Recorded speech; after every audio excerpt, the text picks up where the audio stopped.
If you want something, buy it today. Genuinely, if you want something, buy it today. Everybody plans their life as though they're going to live to 70, 80. A lot of you are wrong about that. A lot of you will die in your 30s and 40s. That's just human nature. I had this discussion with a young friend of mine named Alex a couple years ago when he was talking about buying Bitcoin. He had about $25,000, about one Bitcoin at the time. And he said, Tristan, I've always wanted a BMW and I've always wanted a nice fast car. I don't have it. He's the guy who I then bought a Lamborghini, but I digress. Or should I buy a Bitcoin? This was his question. And I said, you know what, Alex? You're 19 years old and you can't get your dick sucked in the back seat of a Bitcoin.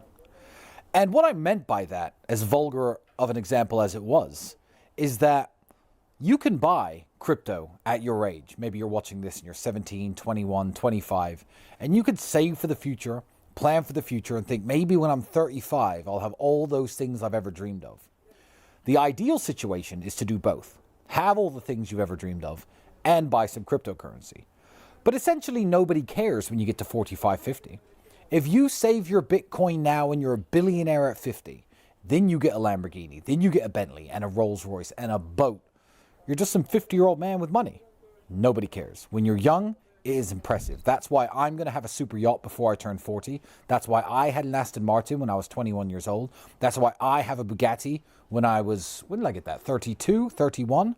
I have not just purchased the most expensive lifestyle items in the world, which I massively enjoy, plus are a big show-off factor.